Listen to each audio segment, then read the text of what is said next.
जय हिंद प्यारे साथियों, स्वागत आप सभी का स्वामी क्लासेस फाजिल्का में। प्यारे साथियों, आशा करता हूं कि आप सभी अच्छे होंगे और अच्छे से पढ़ाई कर रहे होंगे। तो प्यारे साथियों, आज हम हिंदी प्रश्नोत्तरी भाग 16 करेंगे, यानी कि आज हमारी हिंदी प्रश्नोत्तरी से संबंधित 16वीं क्लास है। और आज की इस क्लास में हम अक्सर परीक्षा में पूछे जाने वाले बहुत ही महत्वपूर्ण प्रश्नों का अध्ययन करेंगे।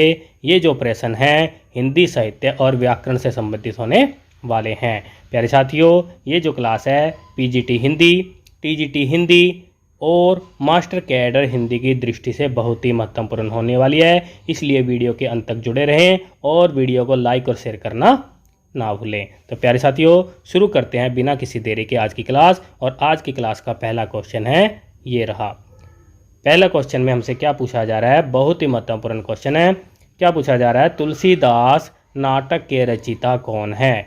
ए विकल्प में है प्रियादास जी, बी विकल्प में है ध्रुवदास जी, सी विकल्प में है जगन्नाथ प्रसाद चतुर्वेदी जी और डी विकल्प में भारतेंदु जी। तो सभी विद्यार्थी उत्तर देंगे। एक नंबर क्वेश्चन का क्या उत्तर सही होना चाहिए? एक नंबर क्वेश्चन का उत्तर जो विद्यार्थी सी चुन रहे हैं बिल्कुल सही है, यानी कि तुलसीदास नामक नाटक के रचयिता जो हैं जगन्नाथ प्रसाद चतुर्वेदी जी माने जाते हैं। प्रियादास जी के मैं बारे में बता देता हूँ कि प्रियादास जी ने नाबादास की आज्ञा से 1712 ईस्वी में भक्तमाल की टीका सटीक भक्तमाल नाम से कवित स्वैयों में लिखी है। ध्रुवदास जी की एक रचना हमें मिलती है भक्त नामावली, बहुत ही महत्वपूर्ण रचना है, इसे याद कर लेंगे। और भारतेंदु जी की भी एक रचना मिलती है हमें उत्तरार्ध भक्तमाल, और भक्तमाल नाम से संबंधित एक रचना और मिलती है हमें नव भक्तमाल, जो कि राधा चरण गोस्वामी द्वारा रचित है, तो जाती है। तो फिर विद्यार्थी याद कर लेंगे, एक नंबर क्वेश्चन का सही उत्तर था सी ऑप्शंस। नेक्स्ट क्वेश्चन की तरफ बढ़ते हैं। 2 नंबर क्वेश्चन देखेंगे, बहुत ही महत्वपूर्ण क्वेश्चन है।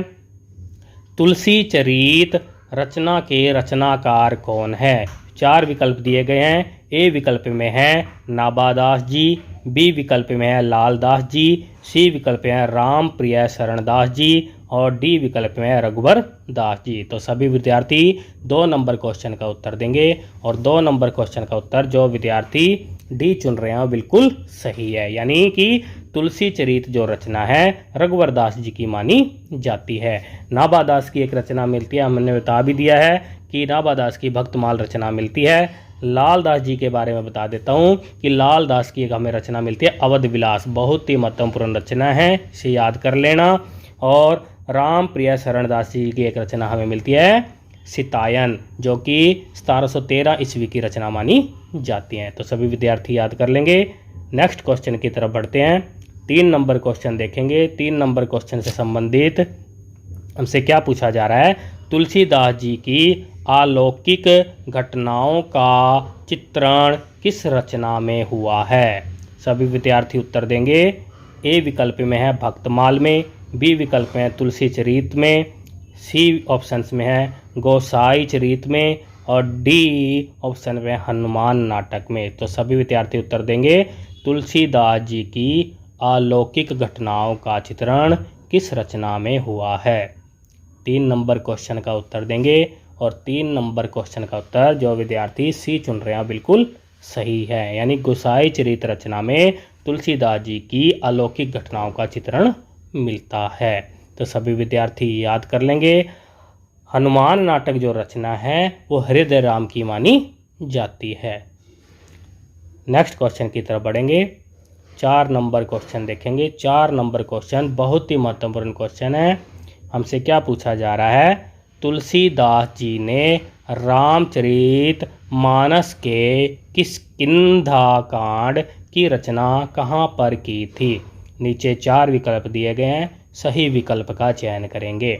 ए विकल्प में है अयोध्या में, बी विकल्प में काशी में, सी विकल्प में है प्रयाग में और डी विकल्प में है चित्रकूट में। तो सभी विद्यार्थी 4 नंबर क्वेश्चन का उत्तर देंगे। 4 नंबर क्वेश्चन का उत्तर जो विद्यार्थी बी चुन रहे हैं बिल्कुल सही है, यानी कि तुलसीदास जी ने रामचरितमानस के किष्किंधा कांड की जो रचना की है वो काशी में की थी। तो प्यारे विद्यार्थियों, सभी याद कर लेंगे। 4 नंबर क्वेश्चन का सही उत्तर है बी ऑप्शंस।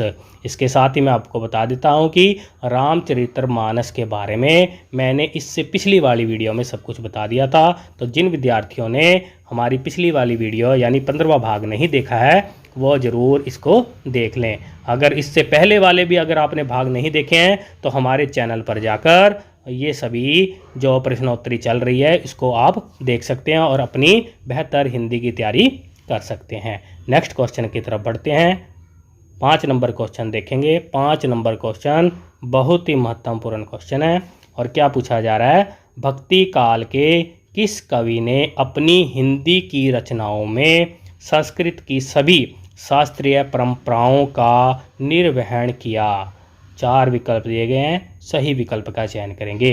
ए विकल्प में तुलसीदास जी ने, बी विकल्प में सूरदास जी ने, सी विकल्प में कबीरदास जी ने और डी विकल्प में जायसी जी ने।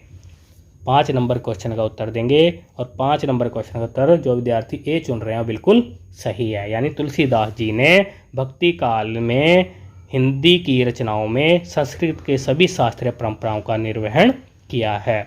नेक्स्ट क्वेश्चन की तरफ बढ़ेंगे। 6 नंबर क्वेश्चन में बहुत ही महत्वपूर्ण क्वेश्चन है और अक्सर परीक्षा में पूछा ही जाता है। 6 नंबर क्वेश्चन में हमसे क्या पूछा जा रहा है, तुलसीदास जी कृत विनय पत्रिका में आत्म निवेदन कितने रागों में हुआ है। 4 विकल्प दिए गए हैं, सही विकल्प का चयन करेंगे। ए विकल्प में है 19, बी विकल्प में है 20, सी विकल्प में है 21 और डी विकल्प में है 22। तो सभी विद्यार्थी 6 नंबर क्वेश्चन का उत्तर देंगे। 6 नंबर क्वेश्चन बहुत ही महत्वपूर्ण क्वेश्चन है। तुलसीदास जी कृत विनय पत्रिका में आत्म निवेदन कितने रागों में हुआ है, सही उत्तर का चयन करेंगे। और जो विद्यार्थी 6 नंबर क्वेश्चन का उत्तर सी चुन रहे हो बिल्कुल सही है, यानी कि तुलसीदास जी ने विनय पत्रिका में आत्म निवेदन जो है वो 21 रागों में किया है। और विनय पत्रिका के बारे में आपको बता देता हूँ कि विनय पत्रिका जो रचना है इसका अन्य जो नाम है राम विनयावली माना जाता है। यह जो रचना है ब्रज भाषा में रचित है। 7 नंबर क्वेश्चन देखेंगे, विनय पत्रिका रचना का विषय क्या है। 4 विकल्प दिए गए हैं, सही विकल्प का चयन करेंगे। ए विकल्प में है आध्यात्मिक जीवन, बी विकल्प में है देव स्तुति, सी विकल्प में है योग भावना, डी विकल्प में है ज्ञान प्राप्ति का साधन। 7 नंबर क्वेश्चन का उत्तर देंगे और 7 नंबर क्वेश्चन का उत्तर जो विद्यार्थी ए चुन रहे हैं बिल्कुल सही है, यानी विनय पत्रिका रचना का विषय जो है आध्यात्मिक माना जाता है। इस ग्रंथ के बारे में आपको बता देता हूँ कि इस ग्रंथ की रचना तुलसीदास ने राम के दरबार में भेजने के लिए की थी, जिसका उद्देश्य कली काल से मुक्ति प्राप्त करना था। तो सभी विद्यार्थी याद कर लेंगे। 7 नंबर क्वेश्चन का सही उत्तर था ए ऑप्शंस। नेक्स्ट क्वेश्चन की तरफ बढ़ते हैं। 8 नंबर क्वेश्चन देखेंगे। 8 नंबर क्वेश्चन में हमसे क्या पूछा जा रहा है, बहुत ही महत्वपूर्ण क्वेश्चन है और अक्सर परीक्षा में पूछा ही जाता है। 8 नंबर क्वेश्चन देखो। 8 नंबर क्वेश्चन में तुलसीदास जी की कौन सी रचना काव्य कला की सबसे मधुरतम अभिव्यक्ति है। नीचे 4 विकल्प दिए गए हैं, सही विकल्प का चयन करेंगे। ए विकल्प में है कवितावली, बी विकल्प में है दुहावली, सी विकल्प में है गीतावली और डी विकल्प में जानकी मंगल। 8 नंबर क्वेश्चन का उत्तर देंगे सभी विद्यार्थी और 8 नंबर क्वेश्चन का उत्तर जो विद्यार्थी सी ऑप्शन चुन रहे हैं बिल्कुल सही है, यानी कि गीतावली जो रचना है तुलसीदास जी की सबसे मधुरतम अभिव्यक्ति मानी जाती है। और गीतावली रचना के बारे में आपको बता देता हूँ कि गीतावली जो रचना है इसके 7 कांड मिलते हैं हमें और बेनी माधव दास द्वारा रचित मूल गुसाई चरित के अनुसार गीतावली तुलसीदास की प्रथम रचना मानी जाती है। और इस ग्रंथ का आरंभ मैं बता देता हूँ, यानी गीतावली रचना का जो आरंभ है राम के जन्मोत्सव से माना जाता है। गीतावली रचना को भारत की बाइबल भी कहा जाता है। यह एक गीति काव्य है। तो सभी विद्यार्थी याद कर लेंगे, गीतावली रचना जो है बहुत ही महत्वपूर्ण रचना है तुलसीदास जी की। और यह सबसे मधुरतम अभिव्यक्ति मानी जाती है। नेक्स्ट क्वेश्चन की तरफ बढ़ेंगे। 9 नंबर क्वेश्चन देखेंगे। 9 नंबर क्वेश्चन बहुत ही महत्वपूर्ण है। कवितावली रचना के किस कांड में एक ही छंद है? नीचे 4 विकल्प दिए गए हैं, सही विकल्प का चयन करेंगे। ए विकल्प में है बाल कांड में, बी विकल्प में अयोध्या कांड में, सी विकल्प सुंदर कांड में और डी विकल्प में किष्किंधा कांड में। तो सभी विद्यार्थी सही उत्तर का चयन करेंगे और 9 नंबर क्वेश्चन का उत्तर जो विद्यार्थी डी चुन रहे हैं बिल्कुल सही है, यानी किष्किंधा कांड में कवितावली रचना के एक ही छंद का प्रयोग हुआ है। कवितावली रचना के बारे में आपको बता देता हूँ कि सभी विद्यार्थी याद कर लेंगे। कवितावली रचना का जो अन्य नाम है कवित रामायण माना जाता है। यह एक ब्रज भाषा में रचित रचना है। इसमें 7 कांड मिलते हैं और 325 कुल छंद पाए जाते हैं। इसके साथ मैं आपको बताता हूँ इसमें 4 प्रकार के छंदों का ज़्यादा प्रयोग हुआ है, जैसे कि कवित, सवैया, छप्य और झूलना छंद का प्रयोग हुआ है। 10 नंबर क्वेश्चन देखेंगे। बहुत ही महत्वपूर्ण क्वेश्चन है और अक्सर परीक्षा में पूछा ही जाता है। तुलसीदास जी की कौन सी रचना कुमार संभव से प्रभावित है? नीचे 4 विकल्प दिए गए हैं, सही विकल्प का चयन करेंगे। ए विकल्प में है जानकी मंगल, बी विकल्प में पार्वती मंगल, सी विकल्प में है वैराग्य संदीपनी और डी विकल्प में विनय पत्रिका। 10 नंबर क्वेश्चन का सही उत्तर देंगे और 10 नंबर क्वेश्चन का सही उत्तर जो विद्यार्थी बी चुन रहे हैं बिल्कुल सही है, यानी कि पार्वती मंगल जो रचना है कुमार संभव रचना से प्रभावित मानी जाती है। इसके साथ ही मैं आपको बता देता हूँ कि जानकी मंगल और पार्वती मंगल ये दोनों रचनाएं हैं खंड काव्य मानी जाती है और इनकी जो भाषा है अवधी भाषा मानी जाती है। पार्वती मंगल के बारे में आपको बता देता हूँ कि इस रचना को यानी मंगल काव्य भी कहा जाता है और पार्वती मंगल रचना में शिव और पार्वती के विवाह का उल्लेख हुआ है और जानकी मंगल में राम और सीता के विवाह का उल्लेख मिलता है। तो सभी विद्यार्थी याद कर लेंगे 10 नंबर क्वेश्चन का बी ऑप्शन बिल्कुल सही था। नेक्स्ट क्वेश्चन की तरफ बढ़ते हैं। 11 नंबर क्वेश्चन देखेंगे। 11 नंबर क्वेश्चन में हमसे क्या पूछा जा रहा है? बहुत ही महत्वपूर्ण क्वेश्चन है। तुलसीदास जी कृत बरवे रामायण रचना में कितने बरवे छंद हैं? 4 विकल्प दिए गए हैं, सही विकल्प का चयन करेंगे। ए विकल्प में है 49, बी विकल्प में 59। यहाँ पर 59 कर लेना, ये टाइपिंग मिस्टेक है, यहाँ पर 59 है, मैं लिख देता हूँ 59। सी विकल्प में 69 और डी विकल्प में है 70। तो सभी विद्यार्थी उत्तर देंगे। 11 नंबर क्वेश्चन का सही उत्तर है सी ऑप्शन सी, यानी कि तुलसीदास जी कृत बरवे रामायण रचना में 69 बरवे छंद मिलते हैं। तो सभी विद्यार्थी याद कर लेंगे। और बरवे रामायण के बारे में बता देता हूँ कि बरवे रामायण जो है रचना है अवधी भाषा में रचित है। इसमें 7 कांड मिलते हैं और इसके साथ ही मैं आपको बताते हैं तुलसीदास ने रहीम के आग्रह पर इस रचना की रचना की है। यह रचना रहीम की बरवे नायिका भेद से ज़्यादा प्रभावित मानी जाती है। तो सभी विद्यार्थी याद कर लेंगे। 11 नंबर क्वेश्चन का सही उत्तर है सी ऑप्शन। नेक्स्ट क्वेश्चन की तरफ बढ़ते हैं। 12 नंबर क्वेश्चन देखेंगे। 12 नंबर क्वेश्चन तुलसीदास जी द्वारा रचित कौन सा ग्रंथ दार्शनिक माना जाता है? बहुत ही महत्वपूर्ण क्वेश्चन है, अक्सर परीक्षा में पूछा ही जाता है। 4 विकल्प दिए गए हैं। ए विकल्प में है कृष्ण गीतावली, बी विकल्प में है दुहावली, सी विकल्प में है कवितावली और डी विकल्प में है वैराग्य संदीपनी। तो सभी विद्यार्थी 12 नंबर क्वेश्चन का सही उत्तर देंगे। 12 नंबर क्वेश्चन का जो विद्यार्थी डी ऑप्शन सुन रहे हैं बिल्कुल सही है, यानी तुलसीदास जी द्वारा रचित वैराग्य संदीपनी ग्रंथ जो है एक दार्शनिक ग्रंथ माना जाता है। इसके साथ ही वैराग्य संदीपनी के बारे में बता देता हूँ। ये जो रचना है ब्रज भाषा में रचित है और 62 छंद, 2 सोरठा और 14 चौपाइयाँ इसमें मिलती है। इस ग्रंथ को अखिल ज्ञान का सागर भी कहा जाता है। नेक्स्ट क्वेश्चन की तरफ बढ़ेंगे। 13 नंबर क्वेश्चन देखेंगे। 13 नंबर क्वेश्चन में हमसे क्या पूछा जा रहा है? राम भक्ति मार्ग में दाम्पत्य मूलक उपासना को लेकर चलने वाले रसिक भावना के प्रवर्तक थे। ए विकल्प में है प्रियादास जी, बी विकल्प में है नाभादास जी, सी विकल्प में है अग्रदास जी और डी विकल्प में है केशवदास जी। तो सभी विद्यार्थी 13 नंबर क्वेश्चन का उत्तर देंगे और 13 नंबर क्वेश्चन का उत्तर जो विद्यार्थी सी चुन रहे हैं वो बिल्कुल सही है, यानी कि अग्रदास जी माने जाते हैं। और अग्रदास जी ने रसिक संप्रदाय की स्थापना भी की है।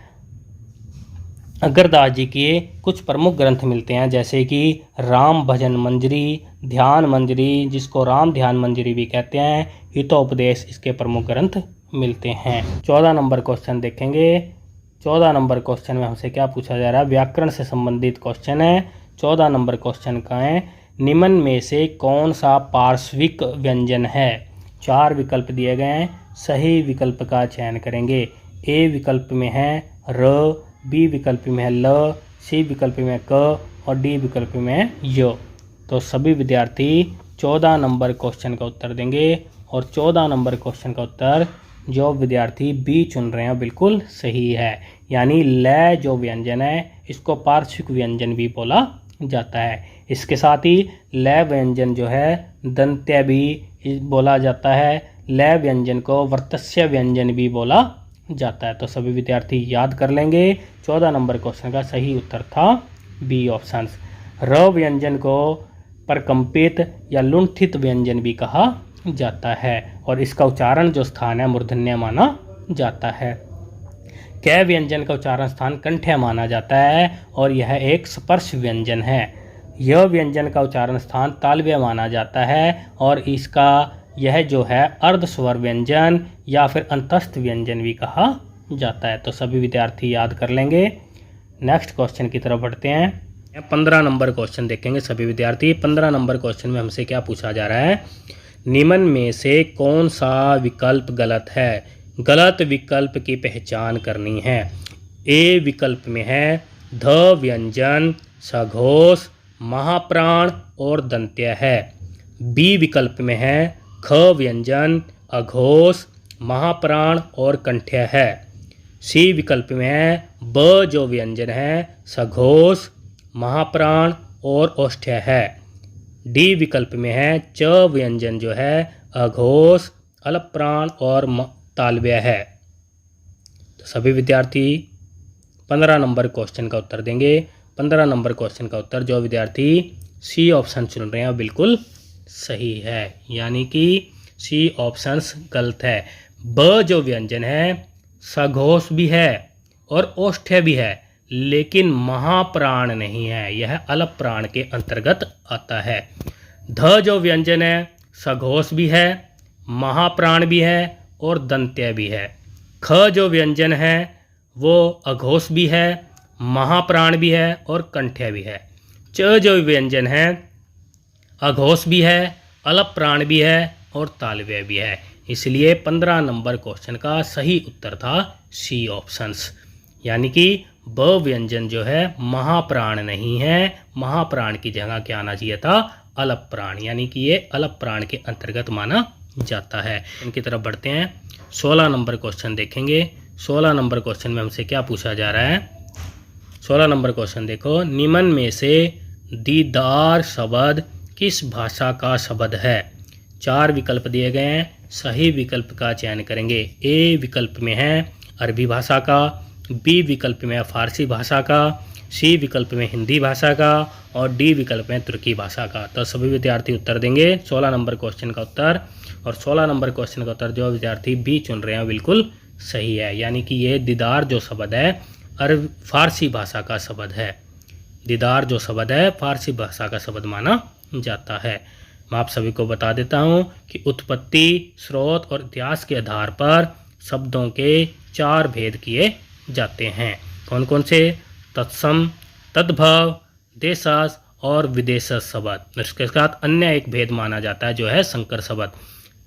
नेक्स्ट क्वेश्चन की तरफ बढ़ते हैं। 17 नंबर क्वेश्चन देखेंगे। 17 नंबर क्वेश्चन में हमसे क्या पूछा जा रहा है, निम्न में से वकील शब्द किस भाषा का शब्द है। 4 विकल्प दिए गए हैं, सही विकल्प का चयन करेंगे। ए विकल्प में फारसी भाषा का, बी विकल्प में अरबी भाषा का, सी विकल्प में तुर्की भाषा का और डी विकल्प में कोई नहीं। 17 नंबर क्वेश्चन का उत्तर देंगे और 17 नंबर क्वेश्चन का उत्तर जो विद्यार्थी बी चुन रहे हैं बिल्कुल सही है, यानी कि एक अरबी भाषा का शब्द माना जाता है। नेक्स्ट क्वेश्चन की तरफ बढ़ते हैं। 18 नंबर क्वेश्चन देखेंगे। 18 नंबर क्वेश्चन में हमसे क्या पूछा जा रहा है, निम्न में से कौन सा शब्द भाववाचक संज्ञा का उदाहरण है। 4 विकल्प दिए गए हैं, सही विकल्प का चयन करेंगे। ए विकल्प में है पेड़, बी विकल्प में है पुस्तक, सी विकल्प में है पढ़ाई और डी विकल्प में है उपयुक्त सभी। 18 नंबर क्वेश्चन का उत्तर देंगे और 18 नंबर क्वेश्चन का उत्तर जो विद्यार्थी सी चुन रहे हैं बिल्कुल सही है, यानी पढ़ाई जो शब्द एक भाववाचक संज्ञा के अंतर्गत आता है। संज्ञा के बारे में मैं आपको बता देता हूँ कि संज्ञा किसे कहते हैं। जिन शब्दों से हमें किसी वस्तु, किसी व्यक्ति या भाव या गुण आदि के बारे में बोध होता है उन्हें संज्ञा शब्द कहते हैं। और मुख्यतः संज्ञा के 3 भेद माने जाते हैं। कौन कौन से, व्यक्तिवाचक, जातिवाचक और भाववाचक। ये इसके 3 मुख्य भेद माने जाते हैं, यानी मुख्यतः भेद माने जाते हैं। और इसके साथ ही जातिवाचक संज्ञा का जो भेद है उसके आगे 2 भेद होते हैं, समूहवाचक और द्रव्यवाचक। तो सभी विद्यार्थी याद कर लेंगे कि पढ़ाई जो शब्द है भाववाचक संज्ञा के अंतर्गत आता है। नेक्स्ट क्वेश्चन की तरफ बढ़ेंगे। 19 नंबर क्वेश्चन का उत्तर देंगे सभी विद्यार्थी। 19 नंबर क्वेश्चन में हमसे क्या पूछा जा रहा है, कोई और कुछ शब्द सर्वनाम के किस भेद के उदाहरण हैं। तो सभी विद्यार्थी उत्तर देंगे कोई और कुछ जो शब्द है सर्वनाम के किस भेद के अंतर्गत आते हैं। नीचे 4 विकल्प दिए गए हैं, सही विकल्प का चयन करेंगे। ए विकल्प में है निजवाचक सर्वनाम, बी विकल्प में प्रेषणवाचक सर्वनाम, सी विकल्प में अनिश्चयवाचक सर्वनाम और डी विकल्प में है निश्चयवाचक सर्वनाम। 19 नंबर क्वेश्चन का उत्तर जो विद्यार्थी सी चुन रहे हैं बिल्कुल सही है, यानी कि कोई और कुछ जो दोनों शब्द हैं ये अनिश्चयवाचक सर्वनाम के उदाहरण हैं।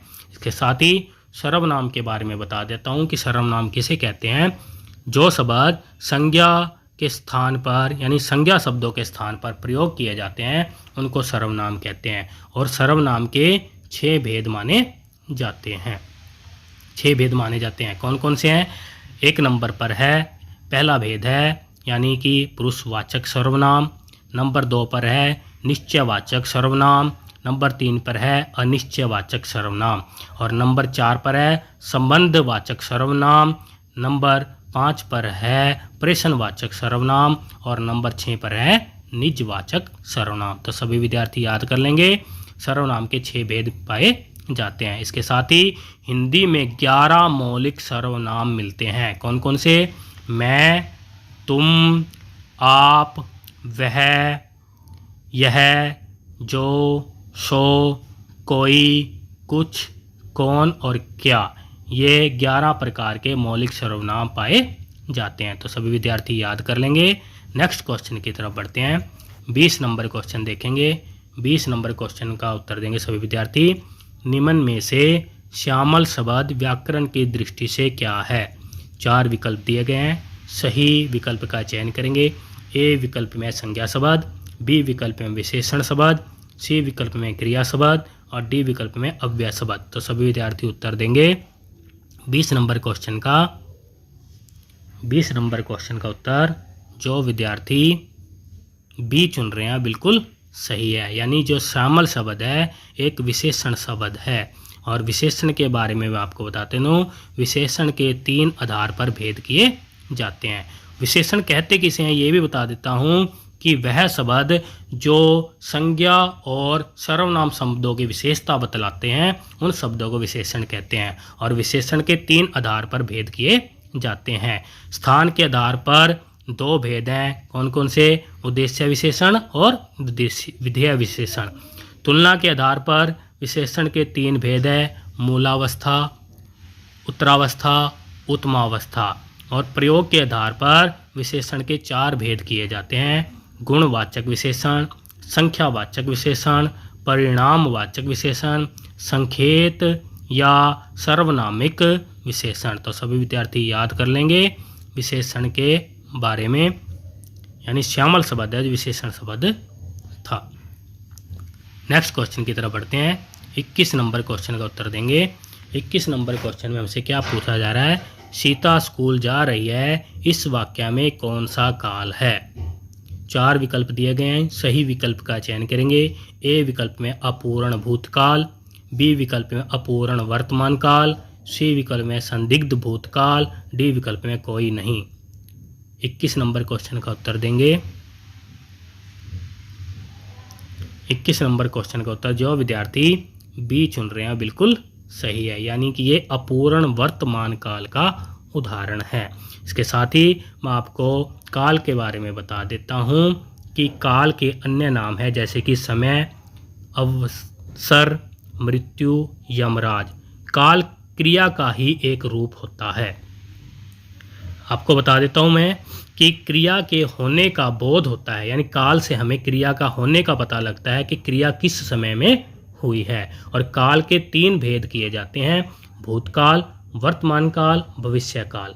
भूतकाल के आगे 6 भेद हैं, वर्तमान काल के आगे 5 भेद है, भविष्य काल के 3 आगे भेद किए जाते हैं। अपूर्ण वर्तमान काल के बारे में बता देता हूं मैं। अपूर्ण वर्तमान काल में क्रिया चलते समय में जारी रहने का बोध होता है, और इसकी जो पहचान है, यानी वाक्य के अंदर लास्ट में क्रिया जो है के पीछे शब्द प्रयोग किए जाते हैं, रहा है, रही है और रहे, ये शब्द इसमें शामिल होते हैं। और क्रिया चलते समय में जारी रहने का बोध होता है। तो सभी विद्यार्थी याद कर लेंगे। 21 नंबर क्वेश्चन का सही उत्तर था बी ऑप्शंस। 22 नंबर क्वेश्चन देखेंगे। 22 नंबर क्वेश्चन में हमसे क्या पूछा जा रहा है, समुच्चय बोधक अव्यय कितने प्रकार के होते हैं। तो सभी विद्यार्थी उत्तर देंगे। ए ऑप्शन में 3, बी ऑप्शन में 2, सी ऑप्शन में 4 और डी ऑप्शन में 5। सभी विद्यार्थी उत्तर देंगे समुच्चय बोधक अवयव। समुच्चय बोधक अवयव के बारे में हमें बताएंगे, ये कितने प्रकार के होते हैं।